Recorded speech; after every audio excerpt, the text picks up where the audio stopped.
हम देख रहे हैं कि जिस तरह से जम्मू में ये जो आपराधिक वारदातें हो रही हैं, इस पर अब पुलिस जो है वो जागी है और अब पुलिस ने ऑपरेशन क्लीन अप शुरू किया है, जिसके तहत वो गैंगस्टरों पर एनकाउंटर तो कर रही है, लेकिन बड़े ही सोच समझ कर रही है। हालांकि जिस हिसाब से ये गैंगस्टर जो है वो इंस्टाग्राम पर अपनी रील डालकर बकायदा एक अपने क्राइम को ग्लैमराइज कर रहे हैं और पुलिस सोती रही, और उसके बाद ये जो खौफ गैंग है इसने बकायदा सुमित जंडियाल उर्फ गटारू की हत्या करने के बाद जिम्मेदारी ली और इंस्टाग्राम पर पोस्ट डाली। डकैती होती है दोपहर को और मात्र 500 मीटर की दूरी पर नाका, और डकैत ज्वेलर्स की दुकान पर डकैती डालकर फरार हो जाते हैं। अब उसमें आया कि लव गुज्जर का भाई जो है वो गैंग चला रहा है। पुलिस किनको पकड़ रही है? क्या वाकई गैंगस्टर्स को पकड़ रही है, या फिर खौफ ने जिस तरह से खौफ डाला है उसे देखते हुए पुलिस को भी अभी लग रहा है कि अभी जो है छुटपुट इन गैंगस्टर को पकड़ते हैं, बाद में बड़ी कार्रवाई करेंगे। क्या 90 का दौर फिर से शुरू हो गया है? जो गैंग वार है वो देखने को मिली, क्या इस पर अंकुश लगेगा?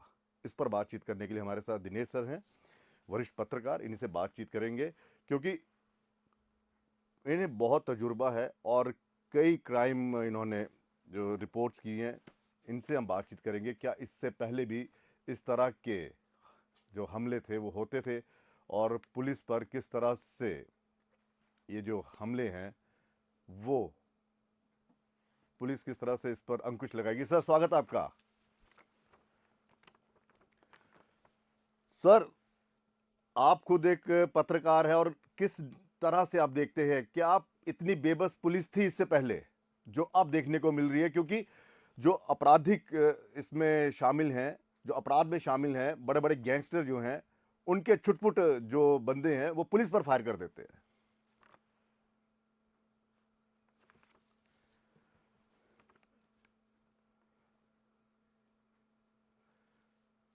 दीपक शर्मा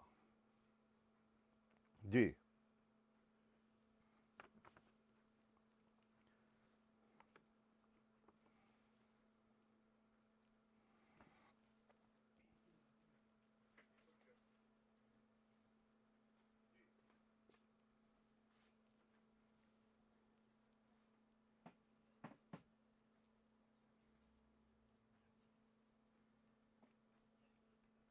जी।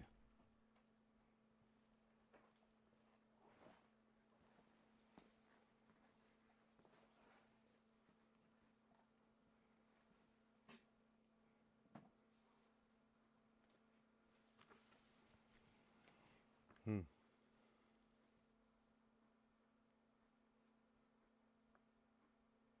पे नहीं चल रही है। जैसे आपने कहा कि छोटे मोटे लोगों को पकड़ा जा रहा है, बड़े बड़े जो मतलब शार्क हैं उनको अभी तक पुलिस ने हाथ नहीं डाला है।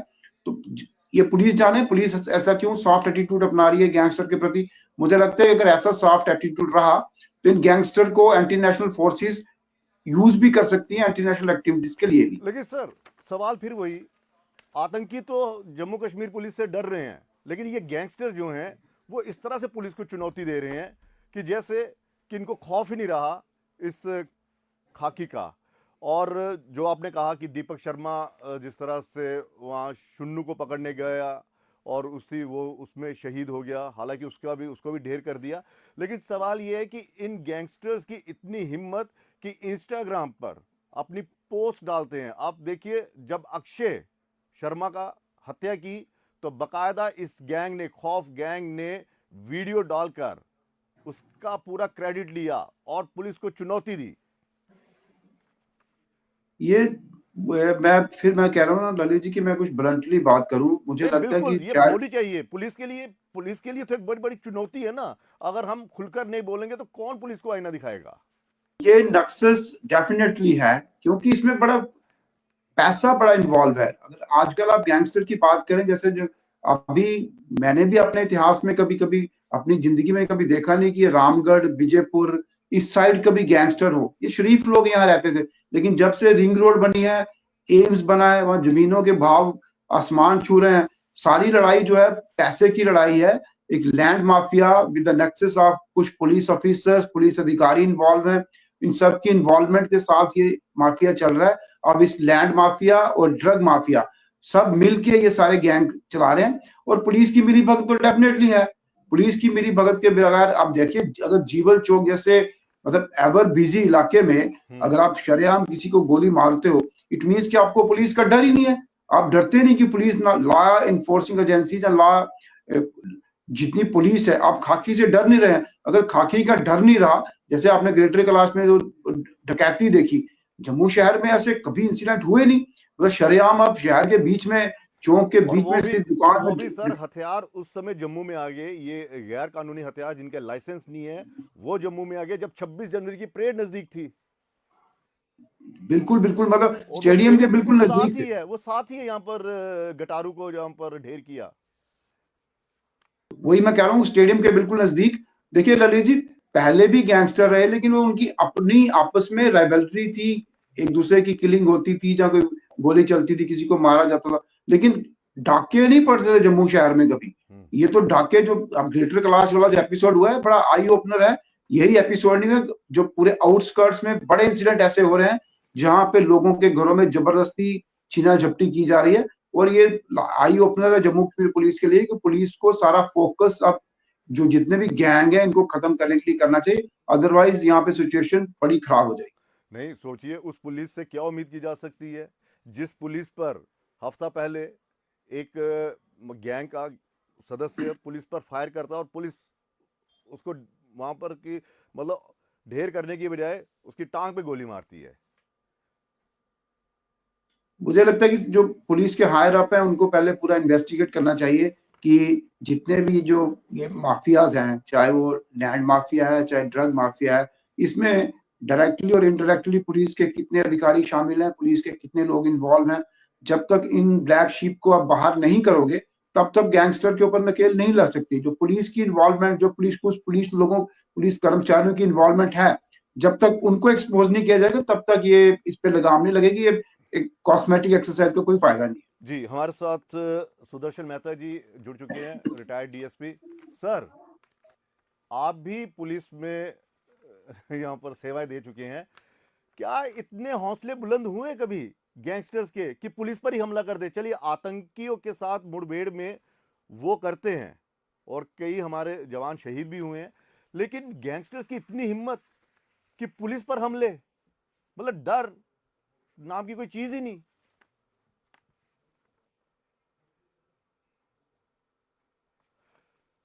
सर मुझे लगता है कि आप ना थोड़ी, आपकी आवाज नहीं आ रही है।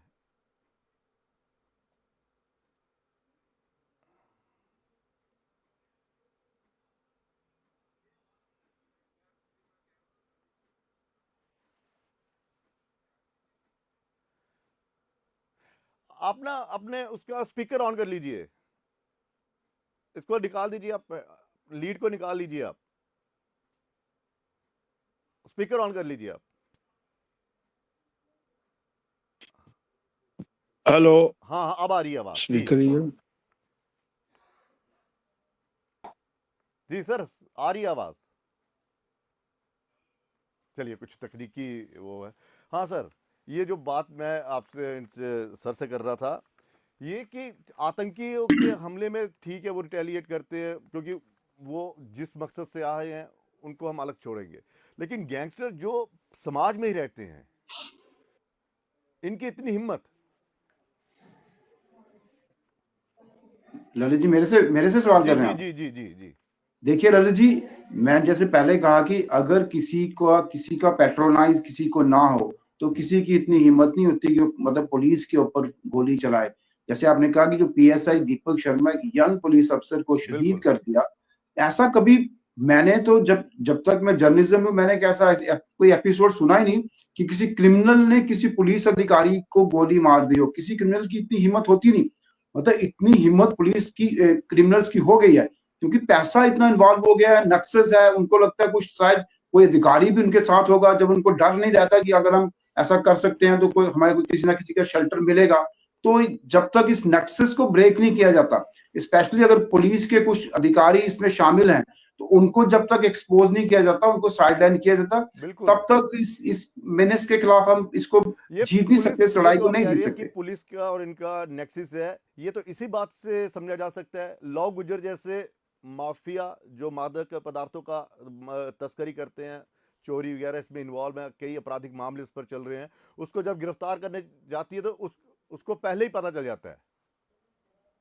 नहीं, डेफिनेटली फिर इन्वॉल्वमेंट तो पुलिस की है, क्योंकि आप भी रिपोर्ट करते हैं ललित जी, आप भी रिपोर्ट करते रहे, अभी आपने पिछले दिनों भी किया।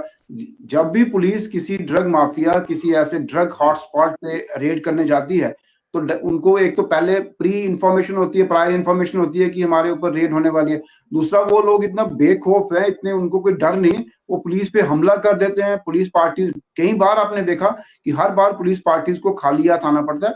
तो इसलिए मुझे लगता है कि सारे नेक्सस को ब्रेक करने की जरूरत है। जो जो लोग बड़े बड़े इनको शील्ड कर रहे हैं, उनको पहले पुलिस को उनके ऊपर हाथ डालना चाहिए, उसके बाद बाकी लोगों पे हाथ डालना चाहिए। सुदर्शन जी हमारे साथ जुड़ चुके हैं। सर, क्या हाँ बिना जी जी जी। बिना पुलिस के आशीर्वाद से ये गैंगस्टर चल सकते हैं? ये सीधा सवाल है, क्योंकि सर कह रहे हैं कि बड़ा ब्लंटली हमें बोलना पड़ेगा।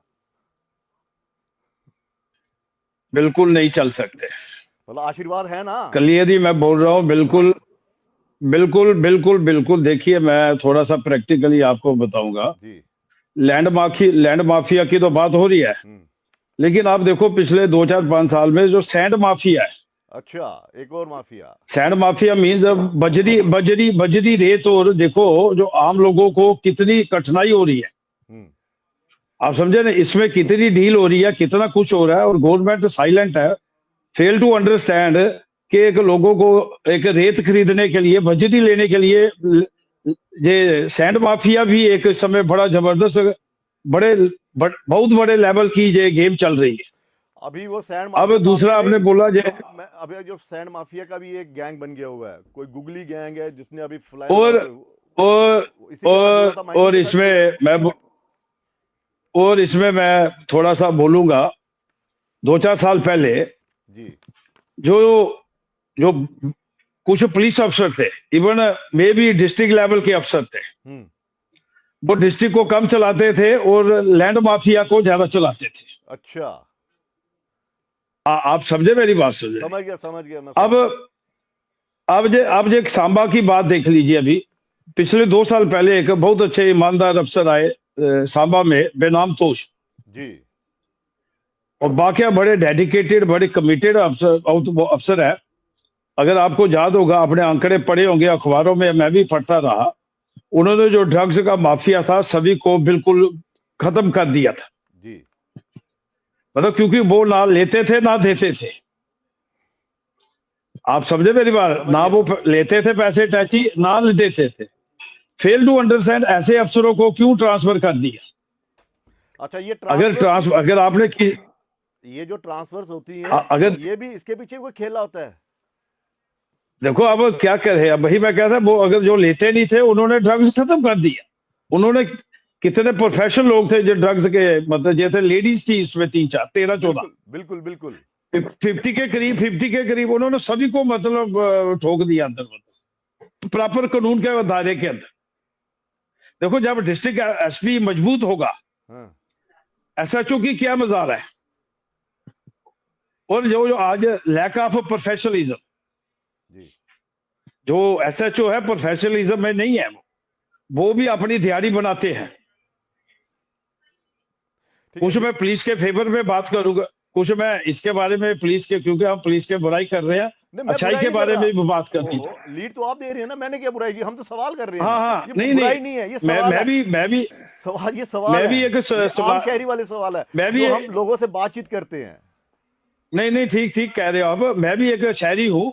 आई am a citizen of the state of the country. और बकायदा हमने भी जब ये देखा जो जीवल चौक में हुआ, जी, नहीं होना चाहिए था। अगर हो गया तो दोनों जो तीनों साइड जो चौक लगते हैं, नहर वाला चौक है, बीसी रोड वाला चौक है, कहीं ना कहीं वो एनकाउंटर होना चाहिए था। क्योंकि वो स्कूटी लेके चले गए, मतलब 3 लोग आए, गोलियां चलाई, सब कुछ हुआ, पुलिस हर चौक पे लगी, आपको तो पता ही है, जो नहर वाला चौक है कितनी पुलिस होती है, कितनी बिल्कुल। ट्रैफिक वाले होते हैं। और दूसरा और 26 लेकिन दे 26 हैव जनवरी नजदीक थी। 26 जनवरी और they have lack of weapon. सबसे बड़ी एक बात है, जो वेपन पुलिस का एक वो क्या कहते हैं ना, गहना है। जहां भी 3-4 बंदे हो, अगर कल को अपनी सेफ्टी के लिए भी चाहिए, अगर ऐसी स्थिति हो जाएगी, अगर उन्होंने फायर कर दिया, 3-4-5-7 राउंड फायर हुए, वो जो इसमें थार में था जिसका, तो अगर पुलिस होती भी तो क्या करती अगर उसके पास वेपन भी नहीं है। कम से कम जब 3-4 बंदों की टीम होती है तो एक तो 2 मिनिमम वेपन होने चाहिए कम से कम। ठीक, जहां बिल्कुल। पे जम्मू में कुछ भी कभी कभी भी कोई कुछ भी हो सकता है, बड़ा सेंसिटिव, तो बड़ा सो दैट सेंसिटिव। अपनी सेफ्टी भी पहले जाए। ठीक, ठीक, पहले अपनी सेफ्टी भी तो उसको मद्देनजर रखना चाहिए ना, मतलब मेरी बात समझे नहीं। ठीक। तो दूसरा कि जो पुलिस आजकल जो दिखती कम है, जो पहले 10-20 साल पहले पुलिस जो गश्तें करती थी, राउंड करती थी, मतलब जहां जो कोई रेडी लगा रहा है, कुछ कर रहा है, बागड़ मंडी आप जैसा चौक देख लो, पुलिस बिल्कुल। दिखती ही नहीं है वहां पे। मतलब पुलिस की आई फेल टू अंडरस्टैंड। ठीक है, मिलिटेंसी में बड़ा फ्रंट में लड़े, इसमें कोई दो राय नहीं है, मैं भी उसमें कई बार एक बार टारगेट हो गया था, मतलब क्वेश्चन। लेकिन बेसिकली जो मेन पुलिसिंग तो यही है। जम्मू में अभी इतने मिलिटेंट अटैक नहीं हो रहे हैं ना, तो जम्मू की पुलिसिंग तो यही है कि लॉ एंड अब ऑर्डर देख मिलिटेंट रहा है। मिलिटेंट हाँ जो मिलिटेंट आतंकी हमले तो नहीं हो रहे, लेकिन ये आतंक तो फैला रहे हैं नहीं, ना, हाँ ये है, गैंगस्टर। आतंक फैला रहे हैं ना। इनको इनको इनको नहीं ना, वो कुछ इनको कुचलोगे नहीं तो ये तो फिर एक बार आपके सिर पे नाचेंगे। ठीक है दिनेश सर, मैं आपके पास आऊंगा। आपने जिस तरह से कहा कि लैंड माफिया, ड्रग माफिया, आज से कोई 15-20 साल पहले ये होता था कि अगर उस साइड कुछ पंगा होता था तो जम्मू के बड़े बड़े जो गैंगस्टर थे, जो गैंग चलाते थे, वो वहां का मसला हल करते थे, ये सुनने में आता था। अब उनको पता चल गया कि यहाँ की ज़मीनें जो है बेशकीमती हो गई हैं, ड्रग जो है वो वहाँ पर ज़बरदस्त उसका धंधा चल रहा है। तो क्या इन लोगों के जहन में, जैसे ये शालू गैंग हो गया, गटारू गैंग हो गया, या खौफ गैंग हो गया, ये लोग ये समझ रहे हैं कि हम अब इन पर निर्भर नहीं करेंगे, हम खुद के गैंग बनाते हैं, खुद हम फिरौती यहाँ से सब कुछ करेंगे, हमारे ही इसमें चलेगा, राज में चलेगा। पहले कुछ 4-5 लोग होते थे बड़े बड़े गैंगस्टर, उनका पूरा शहर में, पूरे आउटस्कर्ट्स में पूरा दबदबा होता था, सारे बाकी उनके अंडर चलते थे सारे। अब ये है कि छोटी छोटी जगह पे इन्होंने अपनी अपनी किंगडम बना ली है। मैं तो वर्ड यूज करूंगा किंगडम। अपने अपनी जगह ये राजे हैं। वहां पे सारा, जैसे मेहता साहब ने कहा कि सिर्फ ये लैंड और ड्रग नहीं है, ये माइनिंग माफिया भी सारे, ये सारे गैंग ही चला रहे हैं। ये सारा काम इकट्ठे इकट्ठे करते, जैसे आपने मतलब हम बॉलीवुड की मूवीज में देखते हैं कि एक गैंगस्टर पूरा हर काम चलाता है, वो शराब का काम भी चलाता है, वो माइनिंग का काम भी करता है। वैसे ही काम अब जम्मू संभाग में हो रहा है। सबसे खतरनाक बात मुझे ललित जी ये लगती है कि इसमें मतलब फाइनेंस इन्वॉल्व है, पैसा इन्वॉल्व है, बड़े बड़े लेवल पे पैसा इन्वॉल्व है। तो अगर ये लोग पैसे के लिए कुछ भी कर सकते हैं, तो एंटी नेशनल एलिमेंट्स जो बॉर्डर के पार फोर्सेस बैठी हैं, वो इनको एक्सपर्ट कर सकती हैं। पंजाब में आपने देखा कि जो पठानकोट में जो अटैक हुआ था, वो उसमें जो ड्रग सिंडिकेट था उसको इन्वॉल्व किया था। पुलिस को ये मालूम ही नहीं था कि ये ड्रग सिंडिकेट है, ये ड्रग वाले आए हैं या ये टेररिस्ट हैं। तो वैसे ही अगर जम्मू कश्मीर, जम्मू जैसे हाईली सेंसिटिव बॉर्डर एरियाज में, और विजयपुर, रामगढ़ जैसा जो बिल्कुल बॉर्डर पे, बॉर्डर के साथ सटे इलाके हैं, अगर वहां पे ड्रग माफिया और माइनिंग माफिया और ये लैंड माफिया एक्टिव हो गया, तो बॉर्डर के जो उस पार रहते हैं लोग, वो इसको एक्सप्लॉइट कर सकते हैं। ये एक बहुत बड़ी सिक्योरिटी थ्रेट है। ये केवल डर की बात नहीं है, खौफ या फियर की बात नहीं है, ये बहुत बड़ी सिक्योरिटी थ्रेट है। इन जो ग्रुप्स को, इनको एक्सप्लॉइट किया जा सकता है। सरकार को, सिक्योरिटी एजेंसीज को इन पे नकेल कसनी चाहिए, अदरवाइज जम्मू के लिए बड़ी प्रॉब्लम हो जाएगी। सुदर्शन सर, मैं आपसे ये जानना चाहूंगा कि इनको गिरफ्तार जब किया जा रहा है, कई गिरफ्तार हुए अभी ये जो ऑपरेशन क्लीन अप के तहत, क्या इनको जेलों में डालकर ये लाइबिलिटी नहीं बन रहे हैं? ये जब बाहर आएंगे ये और ज्यादा इनके हौसले बुलंद होंगे। जैसे कालिया फिल्म में आपने देखा होगा, जब पहली बार वो क्राइम करता है तो वहां पर वो जो बड़े बड़े वो कहते हैं, वकील कहते हैं कि इसको यूनिवर्सिटी में डाला जा रहा है क्रिमिनल की, ये प्रोफेसर बनकर लौटेंगे। अब ऐसा है कि आपको पता, अभी पिछले साल ही जुलाई से जो नए इन्होंने क्रिमिनल प्रोसीजर कोड में जो प्रावधान में चेंज किए लॉज में, तो अब ये गवर्नमेंट ऑफ इंडिया को देखना चाहिए था, कुछ थोड़े से सख्त कानून लाने चाहिए थे, मतलब जी क्योंकि ऐसा बेसिकली पुलिस के पास डायरेक्ट मतलब ऐसी पावर नहीं है, क्योंकि अगर पुलिस ऐसा कुछ करती है तो बाद में पुलिस के ऊपर भी क्वेश्चन मार्क खड़ा हो जाता है नहीं नहीं कि इसका एनकाउंटर कैसे हो। नहीं, एनकाउंटर की बात नहीं है मेरी कि मेरी पुलिस, मैं कह रहा हूं इतनी सख्त हाँ, होनी चाहिए कि ये क्राइम करने से पहले 10 बार सोचें। ये जैसे यही जैसे चीज मैं यूपी कह में, रहा हूँ। जैसे ये यूपी में देखिए बड़े बड़े गैंगस्टर जो पिछले 10 साल से चल रहे थे, गायब हो गए, फरार हो गए, अब वो तख्ती लेकर आते हैं कि भाई साहब मैं इतना हजूर बड़ा क्रिमिनल नहीं हूं, मुझे माफ हजूर कर दो, मैंने अपनी आराम से जिंदगी जी ली है। उसमें उसमें उसमें आपने अब यूपी का नाम लिया, उसमें चीफ मिनिस्टर योगी आदित्यनाथ है। जी वो खुद पूरी तरह इन्वॉल्व है इन चीजों में, पूरा मॉनिटर करते हैं, पूरी डायरेक्शन चाहिए पुलिस अफसरों को, जो नहीं करे तो उसको शूट शिफ्ट कर देते हैं, हम्म खुदे लाइन लगा देते हैं। अब जहाँ पे हमारे जो पुलिस है, एक चीफ मिनिस्टर साहब है तो दूसरे एलजी साहब है, हम्म ठीक है ना। ये भी एक थोड़ा बड़ा पेचीदा क्वेश्चन रेज होता है कि भाई जिम्मेवारी किसकी है। हम्म आम शहरी को नहीं मालूम होगा पुलिस किसके अंडर है, आप समझे मेरी बात। ये तो हम एलजी साहब साइलेंट एलजी साहब साइलेंट रहते हैं। एलजी साहब क्यों नहीं ऐसी डायरेक्शन देते हैं कि एसएचओ, पहले जो मैं आपको बताऊं तो प्रैक्टिकली चीज बता रहा हूं मैं, आज से 10-20 साल पहले जो एसएचओ होते थे, हर इंपॉर्टेंट जो उस एरिया के चौक होते थे ना, मतलब वो 2-2.5 घंटे 3 घंटे वहां पे रहते थे, अलॉन्ग विद अपना स्क्वाड लेते थे, प्लस बाकी चौकों में वो पुलिस की डिप्लॉयमेंट होती थी।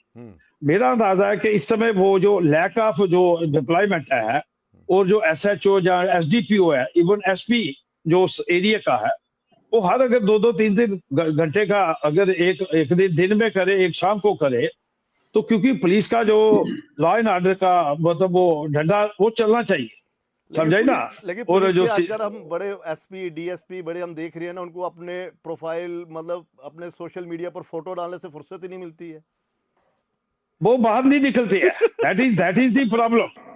वो दफ्तर में ही रहना पसंद कर रहे हैं, दैट इज उनको दफ्तर से बाहर, ये मैं खाली पुलिस के लिए नहीं कह रहा हूँ, ये सिविल एडमिनिस्ट्रेशन के लिए कह रहा हूँ। आप देखिए सड़कों की हालत भी देख लीजिए, हम बिल्कुल पुलिस की तो बात कर रहे हैं, आप सड़कों की हालत देखिए। कोई आपने देखा कोई सीनियर अफसर सेक्रेटरी से या डीसी से नहीं नहीं, कोई आजकल तो गया वो चल कभी रहे हैं मौके ना, पे? आजकल तो वो वर्चुअल मीटिंग चलती है ना, पुलिस की भी वर्चुअल मीटिंग बस होती बस है सिर्फ बाकी फोटो वो लगती है, फोटो फोटो वही मैं कह रहा हूँ ना। अफसोस, मैं I met personally chief secretary 17 सितंबर 2024 को, मैंने 100 करोड़ और 150 करोड़ के घोटाले की डिजास्टर की वो दी है उनको, मतलब अच्छा आज 4 महीने हो गए, 5 महीने हो गए, और आपको हैरानगी होगी, बड़ी मजेदार बात है, आप सुन के हैरान हो जाएंगे। जो कंप्लेन मैंने डायरेक्टर सीबीआई दिल्ली को दी थी 2022 में अगस्त में, उसमें प्राइम मिनिस्टर ऑफिस को भी भेजी थी मैंने कि भाई ये घोटाला हुआ है, और डायरेक्टर सीबीआई से डायरेक्टर जम्मू ऑफिस में आ गई। डायरेक्टर सीबीआई जम्मू जो हेडक्वार्टर, जो सीबीआई हेडक्वार्टर जम्मू है, उन्होंने मेरे को बुलाया। अच्छा this is 23rd first week of March में, और डॉक्टर विद्युत विकास थे जो आईआरएस थे, जब उनसे मेरी मुलाकात मीटिंग हुई तो मैंने कहा हुजूर आप इसमें इन डेप्थ इन्वेस्टिगेशन कीजिए, तो जो भी कल्प्रिट है इनको पकड़िए। इसमें 100-150 करोड़ रुपए को घोटाला है, जो डिजास्टर के लिए जम्मू कश्मीर के लिए वर्ल्ड बैंक से पैसा आया हुआ है कि भाई आप अपनी तैयारी करिए, हम ऑलरेडी सिस्मिक जोन 4 और 5 में रहते हैं, हम वी आर ऑलरेडी यहाँ डिजास्टर प्रोन एरिया में रह रहे हैं। कुल मिलाकर यही है कि आंखें मूंद ली हैं, यहाँ तो आप कबूतर समझिए, बन गए हैं। आप मैं आपसे आपके माध्यम से बोलूंगा, अभी पता नहीं समय सीबीआई का जम्मू में हेड कौन है, कि उनको इंडिपेंडेंस डे 2023 में इसमें ठीक है, इस पर हम बाद में बात करेंगे। देखिए ना ये, नहीं मैं समझ गया हम गैंगस्टर की बात। दिनेश अब सर, ये मेरा कहने का जी मेरा ये कहने का मतलब था, मेरा ये कहने का मतलब, ये 1.5-2 करोड़ जम्मू कश्मीर की पॉपुलेशन का सवाल है, सेफ्टी का सवाल है। ठीक है। आपने अभी नेपाल में, तिब्बत में नेपाल मतलब आया, पुलिस के बारे में कुछ बोलना भी चाहता हूँ। देखिए आज पुलिस की ऐसी हालत है, 17 साल के बाद इंस्पेक्टर डीएसपी बन रहा है, वो भी ओपीजी में। अच्छा, क्योंकि सरकार को, एलजी साहब को ये देखना चाहिए पुलिस में प्रमोशन के एवेन्यूज नहीं है अप टू एसपी लेवल तक, जो नॉन आईपीएस है, ठीक है, समझाई ना, सब इंस्पेक्टर से लेके, इंस्पेक्टर से लेके, डीएसपी से लेके एसपी तक। चलिए ठीक हम है, पुलिस इस से तरफ तो उम्मीदें करते हैं, लेकिन समझ पुलिस के जब वेलफेयर की बारी आती है तो तो ये वो खामोश हम रहते हैं। सारे ठीक है, पुलिस की भी हाँ, अब समझाइए ना मेरे, हौसला अफजाई करनी पड़ेगी। दिनेश सर, नहीं समझाइए ना मेरी बात। जिस तरह से सुदर्शन सर ने शुरुआत में कहा था कि बिना इसके आशीर्वाद से चल नहीं सकता, पुलिस के बिना आशीर्वाद से ये गैंग जितने भी है चल नहीं सकते हैं। मनी पावर तो है ही है, लेकिन पीछे एक कहते हैं ना, पीठ थपथपाने के लिए यहाँ हम चलिए आगे, मैं आपके पीछे हूँ। आपको नहीं लगता है कि अब एक ऐसी टीम बनानी पड़ेगी जो इन गैंगस्टरों का साथ दे रहा है, जो ऑफिसर, जो पुलिस वाला इन गैंगस्टरों का साथ दे रहा है, उसके खिलाफ एक टीम बननी चाहिए, ताकि ऐसे ऑफिसर्स को ढूंढा जाए और बाकायदा उन पर कार्रवाई की जाए। आप सिविल जो सर्वेंट होते हैं उनको तो फटाफट ढूंढ लेती है एलजी सरकार, फटाफट टर्मिनेट भी कर देती है। देखिए ललित जी, एक जैसे पहले भी हमने बात की कि पुलिस की मिली भक्ति के बिना सब मुश्किल है, इम्पॉसिबल है। बिल्कुल। अब पुलिस की जो इंटेलिजेंस है, पुलिस इंटेलिजेंस, उसको एक्टिवेट करना पड़ेगा, इन लोगों को आइडेंटिफाई करना पड़ेगा कि किस किस पुलिस ऑफिसर का, किस किस पुलिस कर्मचारी का पैसा जो है लैंड में लगा हुआ है, जमीन के कारोबार में लगा है, कौन पुलिस अधिकारी जो है ड्रग माफिया में इन्वॉल्व है, कौन सा पुलिस अधिकारी जो है सैंड माफिया में इन्वॉल्व है। जब तक आप इनको आइडेंटिफाई नहीं करोगे, ये बात ठीक है, मेहता साहब बिल्कुल ठीक कह रहे हैं कि पुलिस में सारे लोग तो बिल्कुल खराब नहीं है ना, मेजॉरिटी पुलिस में अच्छे लोग हैं, डेडिकेटेड हैं, जो नए यंग लोग हैं डेडिकेटेड हैं। और मुझे लगता है कि कुछ एक्सपीरियंस लोग जिन्होंने शहर के आउटस्कर्ट्स में थानेदारी की है, उन लोगों की सर्विसेज भी पुलिस को लेनी चाहिए, ताकि वो ज्यादा जानते हैं कि क्राइम को कैसे डील किया जाता है। कुछ मैं ऐसे ये जो बात आप कर रहे हैं, मैंने अभी यहाँ पर एसपी वैद साहब जी का, जो पूर्व डीजीपी है, उनसे मैंने बातचीत की। मैंने कहा कोई ऐसी टीम नहीं बननी चाहिए, जैसे आप अनुभव है, आपके पास अनुभव है, और भी हैं जो रिटायर्ड हो गए हैं, उनकी एक टीम बने, ताकि जो मौजूदा पुलिस के अधिकारी है वो उनसे, क्योंकि है तो ये सारे एक्सपीरियंस बंदे, इनकी सेवाएं ली जाए।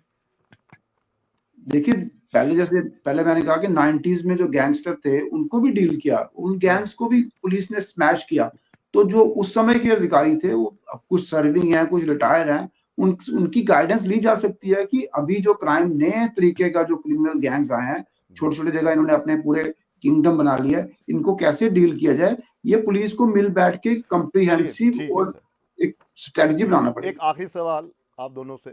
सर, आपको क्या लगता है कि उन पुलिस ऑफिसर्स की, मैं कह रहा हूँ, तलाश शुरू कर देनी चाहिए पुलिस को, जो खुड्डे लाइन, जो कह रहे हैं आपने खुड्डे लाइन लगा दी हैं, अच्छे अच्छे ऑफिसर, दलेर ऑफिसर, और जो इनको अच्छे से हैंडल कर सके, जिनका खौफ हो। देखिए जी, देखिए दो चीजें मैं आपको सीधी, एक आपने बड़ा अच्छा नाम लिया, डॉक्टर वैद साहब का नाम लिया। मैं आपके माध्यम से मैं कहता हूँ, वो डीजीपी रहे, उन्होंने पुलिस के लिए वो कुछ किया पिछले 35 साल में किसी डीजीपी ने नहीं किया जी इससे बड़ी। मैं बस समझा, अगर वो और लंबा 1 साल और निकालते, शायद पुलिस के वेलफेयर के लिए जो उन्होंने किया ना, जो मैं कहता हूँ वो अप्रिशिएट है। मतलब अब जी दूसरा आया ये इस चीज है, अगर इस चीज को अभी अभी नहीं कुचला गया, जिसमें जो अच्छे लोग, ईमानदार पुलिस अफसर हैं, बड़े प्रोफेशनल पुलिस अफसर हैं, उनको उनको लाना चाहिए। तो सो दैट ये जो चीज है, जो गैंगबाज हो रही है, इसको इमीडिएटली क्रश करना चाहिए। ठीक है सर। क्योंकि दिनेश कहीं सर, ऐसा ना हो, आखिरी कहीं कमेंट। अगर इसमें डिले हो गया तो कई बार इसके बड़े और ज्यादा फैक्टर निकल जाते हैं। हाँ, मतलब उनके हौसले और तो बुलंद अच्छे हो लोग जाते हैं। लाने चाहिए, अच्छे अच्छे अफसर ईमानदार लाने चाहिए, ठीक है, ड्रग्स का माफिया खत्म करना चाहिए। इसमें ठीक तो कोई बुरी बात नहीं है, हर कोई ठीक चाहता है ये चीज होनी चाहिए। ठीक है। दिनेश सर, क्या जी लगता है कि ऐसे ऑफिसर्स को ढूंढना पड़ेगा अब?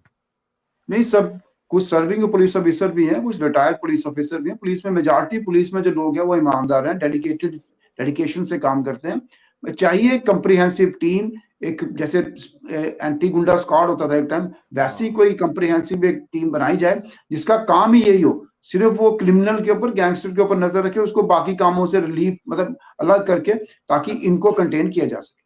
चलिए सर, बहुत बहुत शुक्रिया सर, और वो बहुत बहुत। और वो और वो और वो एंटी गुंडा स्क्वाड टीम सीधी सीधी एसएसपी या डीआई साहब को या आईजी साहब को रिपोर्ट करे, पीछे नीचे किसी को नहीं करे। उसको वो हर डिस्ट्रिक्ट के अंदर हर जगह जहाँ पे है, तभी तो ये है चीजें कि होगी ना, मतलब इसको। मेहता साहब, आप नीचे वाले लेवल पे जो फोकस कर रहे हैं, उसकी काफी जानकारी है। चलिए, बहुत बहुत शुक्रिया सर, आप नहीं, दोनों मेन का। है इस मेन काम है ही पुलिस में, जो जब चलिए ठीक है।